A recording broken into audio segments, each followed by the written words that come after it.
네, 성탄을 맞아서 한 달 동안 예수 그리스도에 대한 말씀을 나누려고 합니다.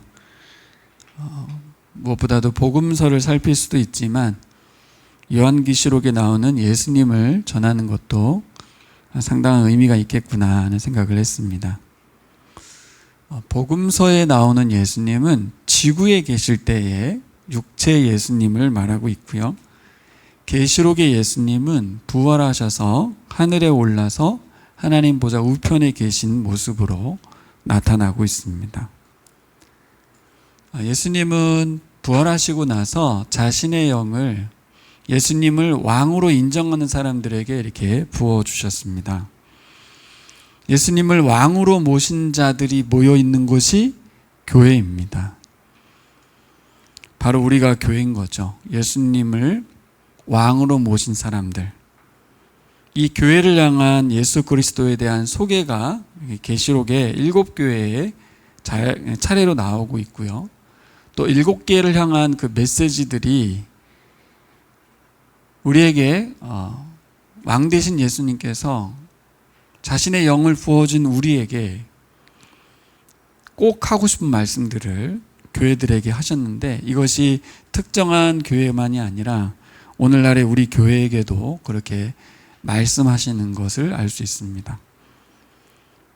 그래서 우리 함께 주일마다 요한계시록에 소개된 예수 그리스도를 묵상하고 또 그분의 메시지를 들으면서 성탄절을 잘 준비했으면 좋겠습니다. 제가 올해 성탄절을 어떻게 은혜 가운데 준비할 수 있을까? 우리 개척 이후에 매년 성탄 시즌에 행사들을 해오고 있는데, 또 교우들도 매년 비슷한 일을 계속 반복하고 있는데, 이것이 어떻게 새롭고 또 은혜 가운데 진행될 수 있을까 생각하고 기도하는 가운데서 대림절과 관련된 좋은 책을 한 권 집어들었습니다. 한번 클릭해 줄래요? 네. 한 번 더. 대림절. 됐다. 대림절은 교회력으로 보면 달력이라고 할 수 있어요. 1년의 달력, 교회 달력. 그 중에 대림절이 시작절기입니다. 우리가 생각할 때는 마지막인 것 같지만 시작입니다. 그 대림절과 관련된 좋은 책을 한 권 SNS에서 보고 샀어요. 그리고 저만 읽는 게 아니라 우리 교우들에게 읽어보라고 하면 안 읽을 것 같아서 왜 안 읽겠어요? 저만 좋은 거지. 그래서 선물해주면 강제로 읽겠구나. 강제는 아니고 선물해주면 감동으로 또 읽으시지 않을까. 그래서 우리 목자 목녀님들만 나누었거든요. 전통적으로 우리가 지키지 않고 있는 우리 교회의 개신교가 예전부터 지켜왔지만, 갈수록 우리가 어떤 절기라든가 형식보다는 내용 중심이라는 미명하에 이 절기들을 잘 지키지 않는데, 성공회 분이 쓰신 이 대림절의 이야기는 이게 이러한 의미가 있구나, 우리가 이런 부분들을 간과해서는 안 되겠다, 이런 깨달음을 갖게 해줍니다. 성탄절 전 4주 전부터 대림절을 지키고 있는데요. 대림절은 부활절로 따지면 사순절이라고 생각할 수 있습니다. 제가 사순절과 부활절을 지킬 때 좀 아쉬웠던 게, 부활절 하루는 하루밖에 없는데 사순절은 40일이나 되니까 일요일까지 포함하면 거의 47일 정도 되거든요. 일요일 빼고 사순절이어서 너무 긴 시간 우울한 거 아닌가? 막 이런 생각이 들었어요. 근데 이 책에 있는 저자는 성탄을 기다리는 대림절에도 사순절과 같이 예수님의 고난과 인류의 아픔과 고통을 기억하고 묵상해야 되는 시간이라고, 그래야만 예수님의 오심에 대한 고대함이 더 절감하는 거죠. 절박하게 기다리게 되는 것이죠. 단순히 생일을 기다리고 있는 정도가 아니고 예수 그리스도가 꼭 오셔야 된다고 하는 그런 소망을 갖게 하는 절기가 대림절입니다. 그래서 기독교에서는 부활절이 가장 큰 절기라면 그만큼 가치 있는 절기가 성탄절일 텐데, 성탄을 앞둔 대림절의 절기, 이번에 우리가 대림절 이 기간에 예수님의 오심을 나는 어떤 마음으로 고대할까? 예수님이 오시기를 기대하지 않고 누군가 구원자가 오기를, 누군가 내 삶에 있어서 나를 도와주기를 기대하는 사람 세상에 많거든요. 고통받고 힘든 분들, 누군가가 나를 도와줬으면, 그 누군가가 예수님이라는 걸 모르는 것이죠. 예수님의 탄생은 우리들 이 교인들에게뿐만 아니라 모든 인류에게 가장 큰 기쁨의 소식입니다. 그래서 다들 막 선물도 주고받고 크리스마스 카드도 주고받고 그렇게 합니다. 저희 교회는 성탄 시즌이 되면 가난하고 어려운 이웃을 돌아보죠. 그래서 또 안 되네. 네. 우리가 한 번 더 눌렀어요. 매년 구세군 자선남비 봉사에 참여하고 있습니다. 여러분들은 참여하면서 나름 각자 생각이 있고 의미가 있을 것 같은데요. 밖에서 볼 때는 종을 흔들면서 모금 활동하는 것으로 보일 것 같아요. 저도 그랬었어요. 지나갈 때 보면 모금 활동하는구나. 근데 실제로 제가 종을 흔들면서 거꾸로 거리에 다니는 분들의 모금에 동참하는 걸 보면서 뭘 느낍니까? 이웃을 위하는 것이 이렇게 작은 정성들이 모여서 큰 사랑이 베풀어지는구나.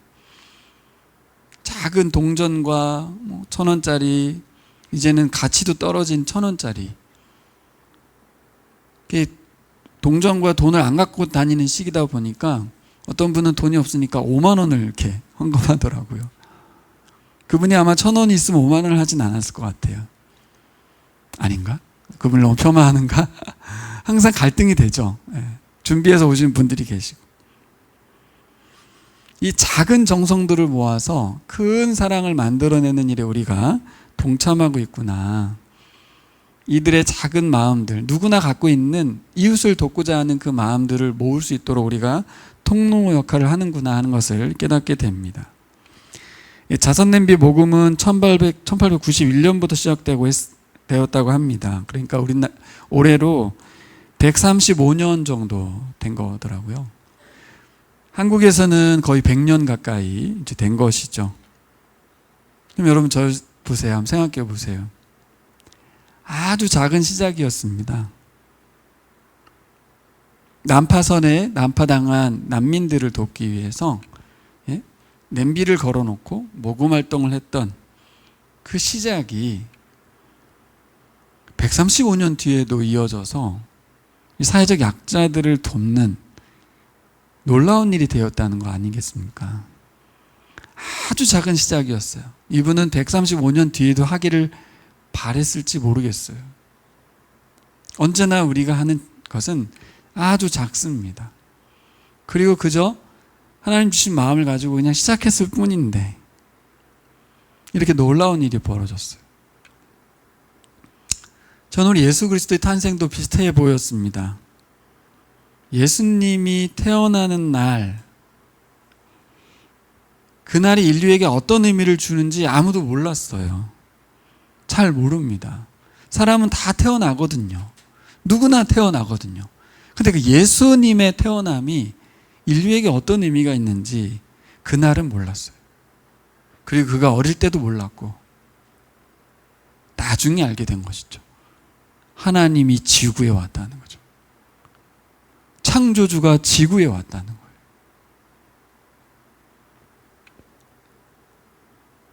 근데 사람들은 몰랐는데 하나님은 아셨어요. 이 하나님의 아들 예수가 지구에 태어나는 것이 인류에게 어떤 의미인지 아셨죠. 그리고 계획을 했던 거죠. 그 계획이라는 걸 어떻게 합니까? 구약 성경 모든 성경의 핵심 메시지는 예수 그리스도를 이 지구에 보내겠다는 것이었어요. 사람들도 이 지구에 이 고통 가운데 왕이 오기를 기대했어요. 근데 예수라는 그 사람으로 올 줄은 몰랐어요. 하나님의 말씀에 대한 오해도 있었고 과도한 기대도 있었는데 예수님은 그냥 평범한 사람으로 오셨어요. 이게 성탄의 메시지입니다. 그래서 우린 너무 기쁜 거예요, 여러분. 황실에서 황제의 아들로 태어났으면 우리하고 큰 상관이 없어져요. 근데 그분이 아주 지극히 평범한 가정에 한 아이로 이 세상에 왔기 때문에 우리에게 소망이 생기는 거예요. 구세군 자선남비 이야기도 했지만 뭔가 프로젝트를 가지고 기업이 모금 활동을 막 대대적으로 할 수 있죠. 오래 못 갑니다. 그게 어떤 선한 영향력을 한 번은 미칠 수 있어도 선한 영향력을 오래 갈 수 없어요. 근데 135년의 시간이 왔던 건 왜 그랬을까요? 그 자금, 그 약함, 누구나 자발적으로 동전 한 입만 넣어주면 된다 라고 했던 그 시작이 오늘날에도 이루고 있는 것이죠. 예수가 평범한 사람으로 이 땅에 오신 것, 그러나 그는 하나님의 아들이셨거든요.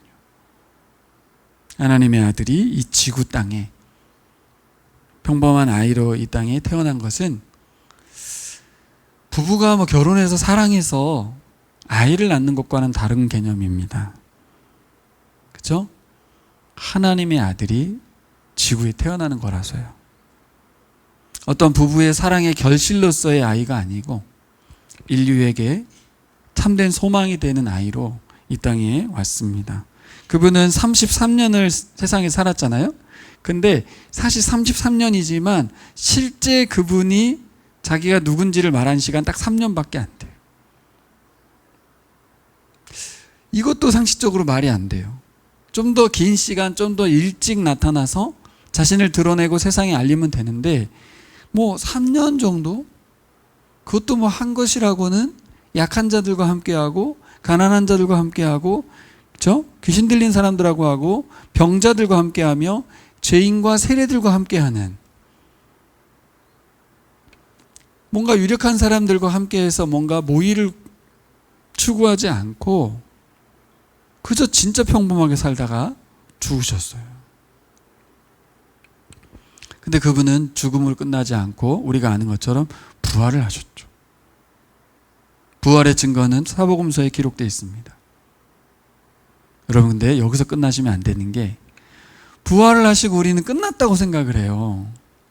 근데 요한계시록에 요한은 뭐라고 하냐면 그분이 지금 교회의 주인이 되셔서 교회를 향하여 말씀하시고 또 온 땅의 통치자로서 다시 복귀하셔서 하나님의 아들로 세상을 통치하신다고 말하고 있어요. 이걸 요한이 말한 게 아니고 예수님이 요한의 입을 통해서 말씀하신 거예요. 특별히 어디에다 말씀하시냐면 요한계시록은 교회에게 말씀하시는 거예요. 교회가 어떤 곳이고 교회의 주인이 예수님이라는 분이 어떤 분이신지 그것을 우리가 이번 성탄을 준비하면서 생각해 봤으면 좋겠습니다.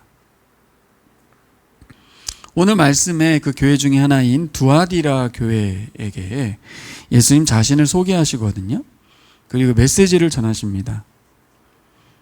오늘과 다음 주, 다다음 주 해서 계속 교회를 한번 교회에 대한 메시지를 살필 텐데 여러분도 예수님이 어떤 분이신지 그 교회가 어떤 메시지를 들었고 우리는 어떤 메시지를 들어야 하는지 잘 듣는 귀한 시간 되기를 바랍니다.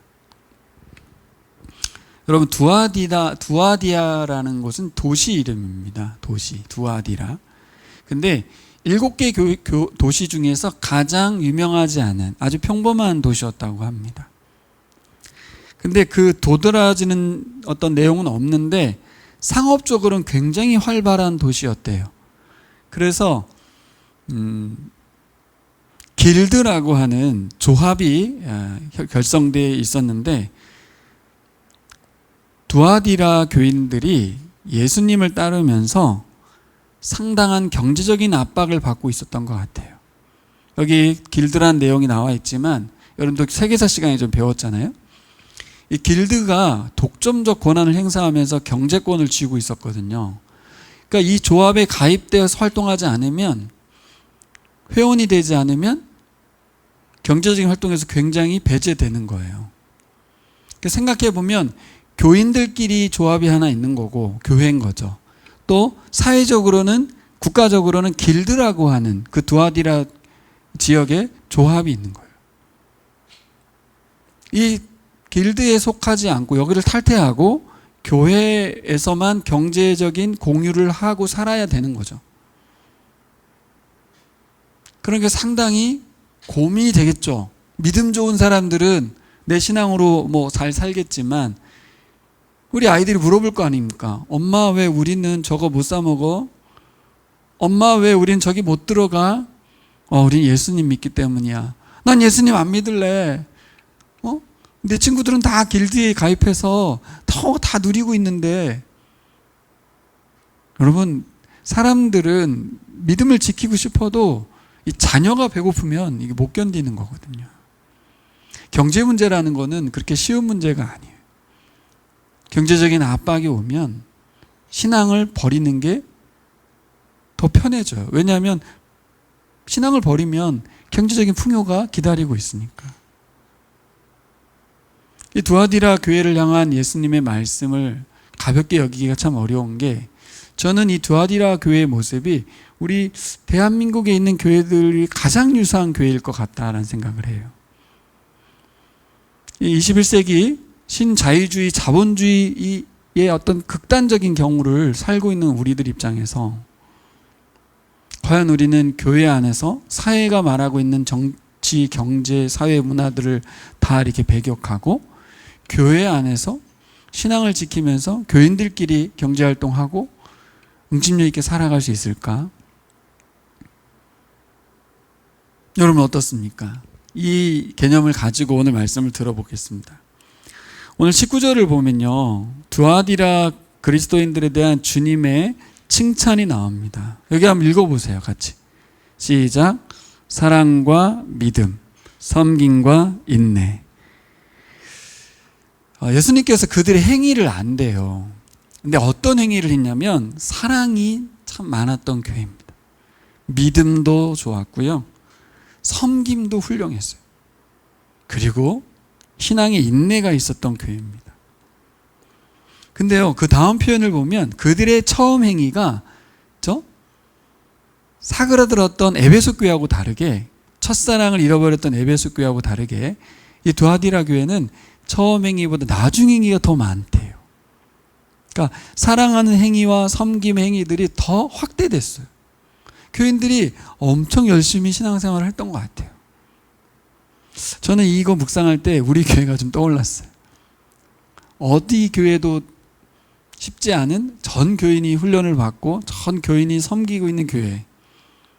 심지어 뭐 청소하는 것조차도 어떤 교회들은 청소하는 게 그렇게 어렵다고 하더라고요. 우리 교인들은 다 같이 청소하고 작은 일에부터 또 주중에 시간을 내어서 유학생들을 섬기고, 처음보다 지금이 더 활발해지고 있는 이 모습, 이거는 완전히 우리 교회인데.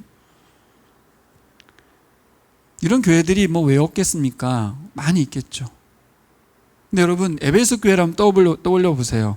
처음 사랑을 잃어버렸을 때 예수님이 뭐라고 했냐면 7 금초대 사이를 다니는 예수님이 1장에 나오잖아요. 7 금초대는 교회를 말하거든요. 근데 뭐라고 했냐면 에베소 교회한테 촛대를 옮겨버린다고 했어요. 이야기는 너희들은 교회가 아니야, 이렇게 말했던 거거든요. 첫사랑을 잃어버리고 사랑 없는 모든 행위에 대해서 예수님은 그거 교회가 아니야, 이렇게 말했거든요. 반대로 생각하면 두아디라 교회는 진정한 교회인 거죠. 그 사랑이 사그라들지 않고 더 커지고 있다니까. 저는 이걸 그냥 넘어갔어요. 왜냐하면 분량으로 보면 질책에 대한, 경고에 대한 분량이 더 많거든요. 자세하거든요. 근데 사랑, 믿음, 인내, 이런 내용 단어만 나오지 어떤 사랑을 했다는 얘기지? 어떤 믿음으로? 어떤 섬김을? 근데 하나의 표현만 있는 거죠. 처음보다 나중이 더 컸다. 그 얘기는 이제 교인들이 들어오고 모든 교인들이 더 많이 그 사랑에 동참하면서 아마 사회적인 영향력 있는 교회였던 것 같아요.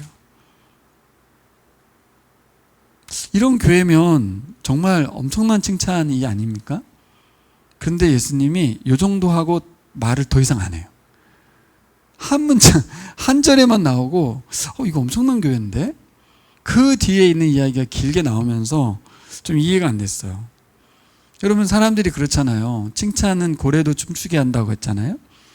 이들이 잘하는 것들을 구체적으로 나열하고 칭찬하고 그러면 더 잘할 것 같은데, 이 사회가 그런 걸 말하잖아요. 자꾸 칭찬해 줘야 된다.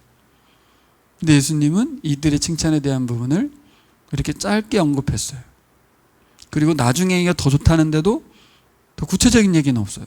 근데 이 경고에 대한 이야기는 상당히 구체적입니다. 뭐라고 되어 있습니까? 두아디라 교회가 책망을 받은 그 중심에 누가 있습니까? 이세벨이란 여자가 있었습니다. 근데 이 이세벨은 그냥 비유로 쓴 말이죠.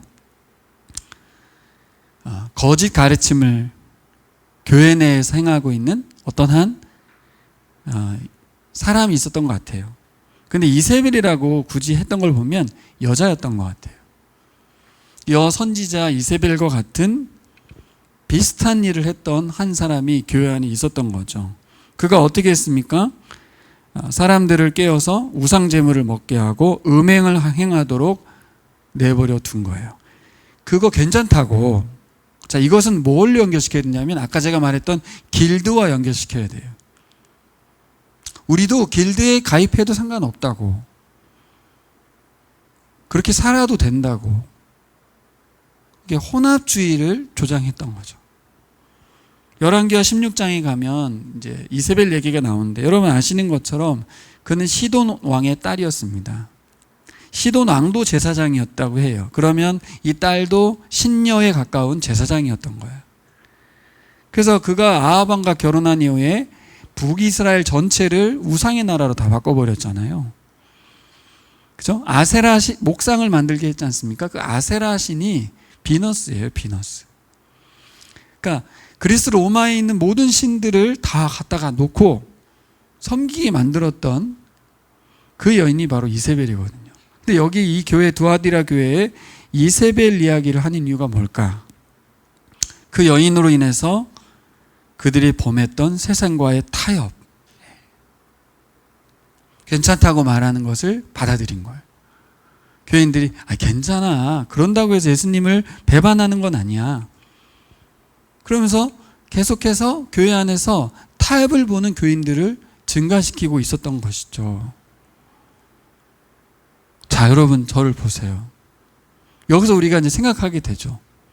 교회의 주인 예수님이시잖아요. 그들의 사랑과 믿음과 섬김과 인내가 처음보다 더 훌륭할 정도로 컸는데, 한쪽에서 교회가 한 여인에 의해서 세상과 타협을 보면서 길드 이 조합에 가입하고 있으면서 음행을 시작하고, 그리고 신전에 제사 지냈던 우상제물을 막 먹는 일이 생겼어요. 그러면 여러분들이 예수님이라면 뭐라고 하시겠어요? 저도 어른이 됐지만 아이같이 오늘 본문을 읽으면 항상 불편했어요. 예수님의 질책과 경고가 듣기 싫은 거예요. 그냥 듣기 싫어요. 이제 앞으로 우리가 살펴볼 교회들이 다 질책도 있고 칭찬도 있겠지만 일단 질책은 싫어요. 근데 예수님 입장에서 한번 보세요. 이 두아디라 교회가 너무 귀한 교회인데 이 한 여인에 의해서 북왕국이 완전히 엉망이 됐던 것처럼 이 교회가 무너질 수도 있는 거예요. 얼마나 안타까웠을까요, 예수님이. 이세벨 한 사람으로 북왕국이 온통 우상나라로 탈바꿈된 것처럼 그리스 로마 사회의 이 상업적 이익과 밀접했던 이 길드에 참여하는 것, 그리고 당시에 이 도시의 신은 아폴로 신이었다고 해요. 그 아폴로 신의 우상 제사에 참여하는 것, 이걸 정당화하고 있었던 거죠. 합리화하고 있었던 거예요. 이 시대에도 우리도 신앙생활을 하다 보면 합리화하는, 정당화하는 것들이 많이 생기게 되죠. 그래서 저는 두아디라 교회가 한국 교회와 상당히 유사한 상황인 거다. 근데 개구리를 물에 넣고 가열하면 뜨거워지는지 모른 채 나중엔 죽어버리잖아요. 교회가 세상인지 세상이 교회인지 모른단 말이 무슨 말입니까? 이 세상의 문화와 가치인 자본주의 세계관이, 또 효율적인 어떤 가치관이 교회 안에 들어와서 높낮이를 따지고 서로에 대해서 경쟁하고, 이런 가치관이 교회 안에 들어와서 계속해서 우리를 흔들어 놓고 있다는 거예요. 특별히 그 이세벨이라는 여인을 용납하고 있다는 거예요. 그래서 제가 생각해 봤어요. 왜 이세벨을 용납할까? 그게 틀리지 않은 걸 모를까? 그게 굉장히 위험하다는 걸 모를까? 왜 용납했을까요, 여러분? 아마 헌금을 가장 많이 하지 않았을까요? 네. 어떤 담임 목사님이 헌금을 가장 많이 하는 여 권사님을 떠나라고 할 수 있을까요? 이게 제 묵상입니다. 왜 이 교회는 이세벨을 물리칠 수 없었을까? 아니면 사회 정치적인 유력한 부인이었을 수도 있겠죠.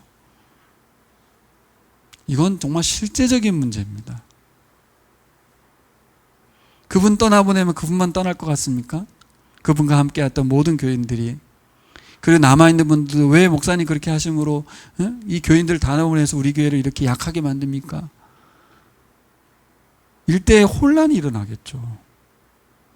그러니까 예수님이 직접 말씀하신 거예요. 그 여인을, 이세벨 같은 그 여인을 처단하라고. 아, 그렇구나. 사람이 할 수 없는 일이었던 거예요. 사람들은 스물스물 그 여인의 영향력 속에서 물들어가고 있었던 거예요. 예수님이 이 말을 하지 않았다면 아마 그냥 잠식당했을지도 몰라요. 오늘 말씀이 우리에게 잘 들려줬으면 좋겠습니다. 예수님이 어떤 경고를 막 던집니까? 이세벨은 양다리를 걸치는 여인으로 이제 보이는데 뭐라고 하냐면 침상에 던진다 이렇게 표현합니다. 이건 뭐예요? 두 가지 의미가 있다고 하는데, 하나는 이 침상이요 긴 의자래요. 그럼 거기에서 비스듬히 누워가지고 이렇게 있는 곳인데 거기서 성적인 행위를 하는 그런 곳이었다고도 해요. 또 하나는 이 침상은 병실 침상을 의미하기도 한다는 거죠. 그래서 병실에다가 던져버리겠다 이런 표현일 수 있는 거죠. 어쨌든 두 가지가 겹쳐보면 뭐냐면, 그들이 주로 하고 있는 음행에 대한 부분을 하는 그곳에서 그들이 질병에 걸려서 고통받을 거란 얘기고, 두 번째는 너희 자녀들을 반드시 죽이겠다. 전 이거 보고 깜짝 놀랐어요. 여러분, 자녀를 죽인다는 말이 제일 무서운 말입니다. 너를 죽이겠다, 이것도 무섭지만 너희 자녀들을 내가 반드시 죽이겠다고 말씀하셨어요. 그러니까 이게 여러분 마지막 본문에 나오지만 귀 있는 자는 성령이 교회에게 하신 말씀을 들으라고 했잖아요. 너희 자녀들을 죽일 것이다. 성경에 이런 말이 있는 줄 전 몰랐어요. 예수님이 이런 표현을 하다니. 그냥 이렇게 지나갔어요, 저는. 이 정도 말씀하실 때면 잘 듣고 멈춰야 되는 거죠. 진짜 예수가 우리 자녀를 죽인다고? 그게 예수일 수 있어? 이렇게 반응할 것인가? 아니면 아차! 안 되겠구나. 예수님이 우리를 질병으로 몰고 우리의 죄값에 치르게 하고 자녀들을 죽인다고까지 하시는데 여기서 회개하고 돌이켜야 되겠구나.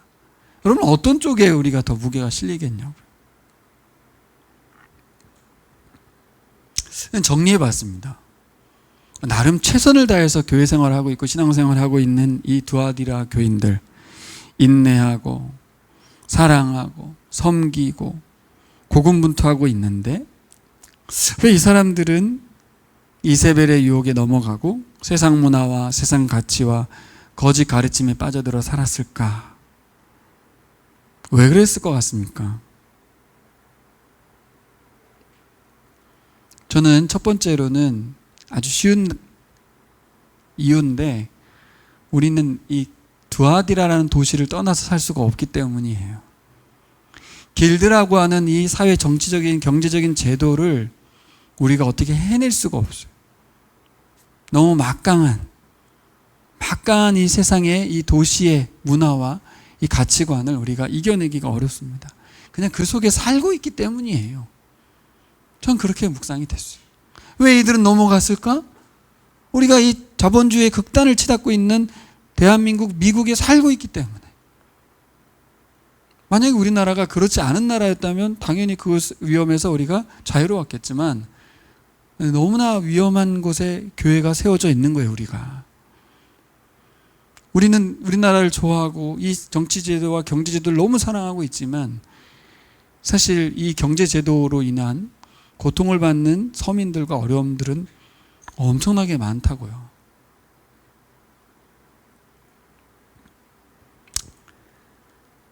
저는 이 상황들에 대해서 우리가 이렇게 대처하면 안 된다고 생각해요. 어쩔 수 없다. 우리가 뭐 한국에 사는데 어쩔 수 없지. 그러면서 이렇게 말할 수도 있잖아요. 어느 정도 용인해야 되지 않습니까? 우리가 세상에 사는데요. 이렇게. 근데 예수님은 교회를 향하여 안 된다고. 용인할 수 없다고. 그 이세벨이라는 여자를 반드시 처단해야 된다고. 그리고 그들을 따르는 무리들을 내가 가만두지 않을 거라고. 왜 그렇습니까? 이대로 이 교회를 세상에 넘겨줄 수 없다는 거예요. 이대로 이 아름다운 이 교회를, 주님의 교회를 넘겨주지 않겠다는 거예요. 또 한 가지 더 있습니다. 왜요? 오늘 우리가 넘어온 1절 말씀 같이 볼까요? 18절 말씀. 18절 말씀 같이 읽겠습니다. 시작. 두아디라 교회의 신분꾼에게 이렇게 써보내라. 그 눈이 불꽃과 같고 그 발이 노새와 같으신 분, 곧 하나님의 아들이 이렇게 말씀하신다. 왜요? 예수님이 바로 이 교회, 위험한 교회, 최선을 다하고 있으나 유혹에 넘어가고 막 무너질 것 같은 이 교회의 주인이시기 때문에 그렇습니다. 다른 말로 하면 내가 우리 집의 가장이기 때문에. 근데 그분은 어떤 분으로 소개되고 있어요? 여기 보면 불꽃 같은 눈을 갖고 있다. 주석 같은 발을 가진 하나님의 아들이다. 제가 7월 8월에 요한계시록 묵상을 했는데 이런 예수님에 대한 묵상을 깊이 안 했던 것 같아요. 근데 이번에 제가 묵상을 하면서 내가 이 부분을 굉장히 간과했구나. 그래서 제가 설교 처음에 우리가 생각하는 예수님 항상 지구에서 제자들과 함께 했던 복음서 예수님만을 떠올리지, 부활하셔서 하늘에 오르시고 이렇게 지금도 모든 권세를 다 회복하셔가지고 우주 만물을 통치하고 계신 그 예수님을 자꾸 어떤 뭐라고 해야 되나 만화처럼, 여기 나와 있는 요한계시록 이 표현도 그냥 이런 표현으로만 받아들였지 실제로 이런 분이라는 생각을 안 해봤어요. 지금도 우리 교회 나무아래 교회 주인이신 예수님은 불꽃 같은 눈을 가지신 분으로서 우리를 살피시고, 또 주석과 같은 발을 가졌다는 말은, 주석이 뭡니까? 금이잖아요. 뭐죠? 금속이잖아요. 그러니까 흔들리지 않고 우뚝 서 있는 그런 이미지를 갖고 있는 거예요. 예수님은 결코 흔들리지 않고 주석 같은 분으로서 여기 서 있다는 거예요. 이게 이제 교회에게 주는 메시지인 거죠. 교회도 예수님과 연합된 사람들로서 불꽃 같은 눈을 가진 자들이라는 거예요. 예수님의 몸이기 때문에 우리도 교회도 주석같이 흔들리지 않는 믿음을 가진 자들로 이 땅에 있다는 거예요. 예수님이 지금 그렇게 권세를 가지고 통치하고 계시고, 우리 교회가 그렇게 서 있고 그 불꽃 같은 눈을 가지시고 우리가 세상을 분별하고, 그렇죠? 성도들 하나하나를 살피고, 그들이 넘어진다고 하면 일으켜 세우고, 예수 그리스도가 살아계시다는 것을 보게 하고. 이 교회들마다 소개된 예수님의 표현이 그 교회에 정확하게 들어맞는 예수님을 소개하고 있어요. 전 그저 그냥 예수님에 대한 표현인가 이렇게 했는데 이 교회에게 예수님은 어떤 모습으로 등장하냐 하는 거죠. 그리고 마지막으로 하나님의 아들에 대한 이야기. 요한계시록에 예수님을 하나님의 아들로 표현하는 것은 두아디라 교회가 유일하다는 거예요. 왜냐? 당시에 그 두아디라 그 도시의 신은 아폴로 신이었는데 그를 신의 아들이라고 본 거예요. 황제도 신의 아들이라고 했죠. 아폴로도 신의 아들이고요. 그러니까 예수님이 진짜 신의 아들이라는 것을 말하고 싶은 거죠. 그분은 하나님의 아들이다. 어디에서 가져왔습니까? 시편 2편 6절에서 9절에 있는 말씀에서 갖고 왔어요. 같이 한번 읽어볼까요? 내가 나의 거룩한 산 시온산에 나의 왕을 세웠다 하신다. 나 이제 주님께서 내리신 칙령을 선포한다. 주님께서 나에게 이르시기를 너는 내 아들 내가 오늘 너를 낳았다. 내게 청하여라. 문나라를 유산으로 주겠다. 땅 이 끝에서 저 끝까지 너의 소유가 되게 하겠다. 내가 그들을 철퇴로 부수며 질그릇 부수듯이 부술 것이다 하셨다. 이 표현을 오늘 두아디라 교회에게 상기시켜 주었습니다. 내가 누군지는 아니? 너희들 내가 누군지를 확신하고 있니? 나는 시편 2편에 예언됐던 바로 그 온 세계 열방을 통치하는 주관하는 하나님의 아들이야. 그래서 여기 철퇴로 부수고 질그릇 부수듯이 한단 말이 무슨 말이에요? 당시 로마가 세계를 제패하고 있었고 로마는 그래서 다른 나라들 이런 식으로 다 점령을 했었거든요. 그래서 눈에 보기엔 로마가 최고의 나라인 줄 알았는데 황제가 최고의 사람인 줄 알았는데 시편엔 뭐라고 그래요? 예수가 그 존재 자체도 부수고 깨부실 모든 왕들을 통치하시는 분이라는 것을 말씀하고 있습니다. 요즘 이 시대에는 그 각 나라의 지도자들이 워낙 볼품이 없고 존경스럽지 않아서 여러분도 저와 비슷할 텐데 좀 무시가 되죠. 예, 트럼프도 그렇고 이재명 씨도 그렇고 그렇습니다. 잘 된 것 같아요. 예전에는 저는 뭐 노무현 대통령, 김대중 대통령 또 한쪽에서는 박정희 대통령이던 향수에 젖어 있는 분이 꽤 많잖아요. 그들이 사람이었고 죽었고 지나고 보면 별 없었던 사람들이었던 것을 그가 엄청 헌신하고 애썼지만 문 대통령은 지금 가장 욕먹는 대통령이 돼 있고 뭔가요? 전 세계 어떤 지도자도 우리 예수 그리스도 왕 되신 그분과 비교할 수 없는 존재인 것을 우리가 알고 있지 않습니까? 우리는 그분을 왕으로 섬기는 사람들인 줄 믿습니다. 그분의 오심을 기대하고 기다리는 것입니다. 여러분이 나눠준 책에 보면 세 가지 관점을 다루고 있죠. 옛날에 예수님을 기대했던 초림의 예수님에 대한 기대. 두 번째는 뭐예요? 계속해서 오시는 성령으로 우리 안에 오시는 예수 그리스도에 대해서. 세 번째는 뭐예요? 재림의 예수. 다시 오셔서 왕권을 회복하고 통치하실 예수 그리스도에 대한 소망을 갖고 성탄을 준비해야 된다고 저자는 말하거든요. 이 세 가지가 다 묵상돼야 된다고 이분은 주장하는데 저도 동의가 됩니다. 성탄은 행사가 워낙 크기 때문에 발표회 준비하느라고 정신이 없는 우리들에게 오히려 그 저자는 뭐라 그래요? 사순절처럼 고통받고 어려워하는, 그죠? 힘들고 어려워해서 구원자를 기다리고 있는 그들의 슬픔을 묵상해야 된다고. 제가 이번에 하나 큰 걸 깨달은 것 같아요. 진짜 사순절처럼 성탄을 기다려야 되는구나. 아폴로 신을 볼 것인가? 보이거든요. 아폴로 신은 신상이 있으니까. 아세라 목상, 비너스 신 있거든요. 아프로디테 신 보이거든요. 근데 예수님은 안 보입니다. 근데 요한계시록은 보이는 예수님을 그려줬어요. 불꽃 같은 눈을 가지시고 주석 같은 발을 가지셨다고. 그래서 7개의 표현한 예수 그리스도를 전부 합쳐놓으면 그분이 예수님이죠. 여러분 눈에 요한계시록에서 말한 그 예수님이 보이시기를 축복합니다.